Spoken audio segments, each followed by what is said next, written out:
Okay, so I wanted to share a little bit about my quilting on my new quilt. Unfortunately, I can't show you the quilt top because it's a secret, but I will show you the back end and what I've been working on. So normally, what I'm showing you here is an assortment of thread pulls that I'm using for the top of the quilt. And I have mostly superior threads, 40 weight, trilobal, but some very, very bright neon colors as well. I have a couple of cottons. This is a King Tut. And this is a, gosh, what is this? This is an old thread I have, but it's the right color. It's a Madeira thread. And it's a 30 weight, so it's a little bit thicker than the 40 weight. And I may end up using this as well. This is a 100 weight thread, very fine. I think that's what it is. Anyway, predominantly 40 weight threads, mostly superior threads. But normally what I use in the bobbin is the superior threads monopoly filament thread, because it never shows on the top because it's invisible, and it just has a uniform look on the bottom.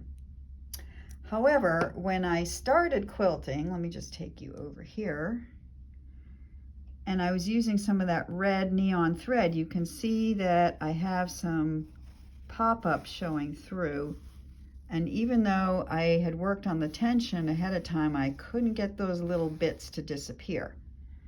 So I did a little experiment. So let me bring you down here. I picked out several of the color swatches of the top fabrics. I put my wool batting in between and fused it, top and bottom, and this is my bottom fabric.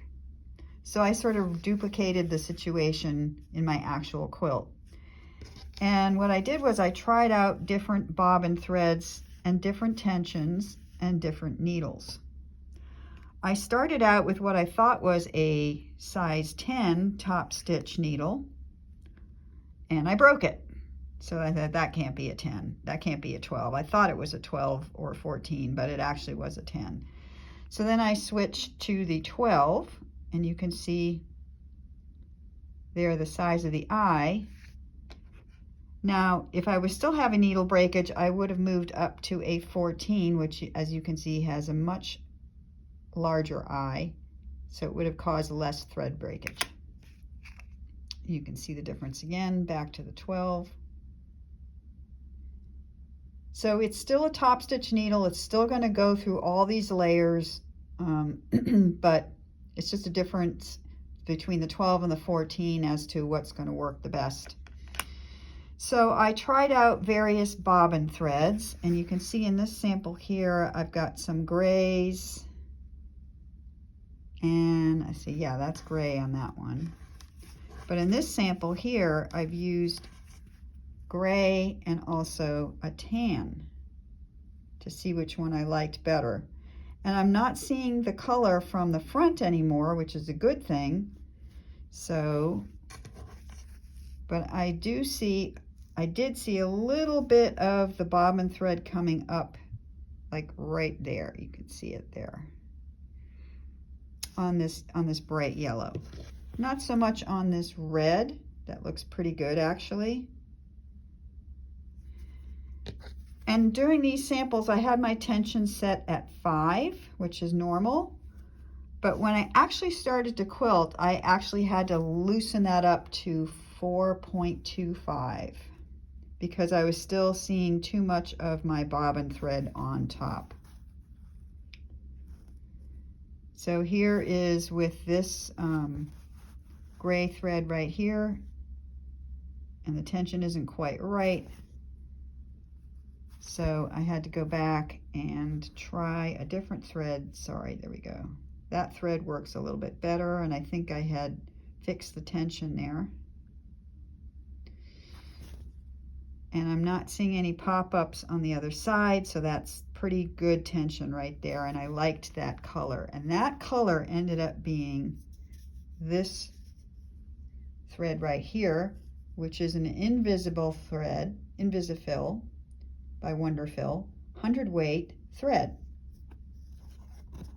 So something about the color helped mask any pop-throughs that might happen, and it wasn't obvious on the front of the quilt either. So that's the one I tried and stuck with.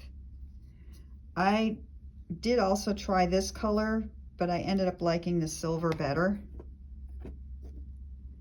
And I may have to go back and unpick all of this quilting so the quilt judges don't nail me. See, over here it's looking a lot better. I don't have any pop throughs after I played with my tension a little bit. I've got a little bit right up here, but I think I can deal with that. But this is unacceptable here.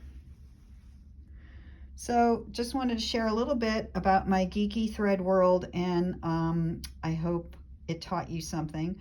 Oh, also, when you are quilting in the wild with your real quilt, you're gonna need a pair of quilting gloves, such as these. Lightweight, don't make your hands hot. You can still maneuver with them, but they will grip the quilt sandwich a lot better. All right, that's it for me for now. Thank you.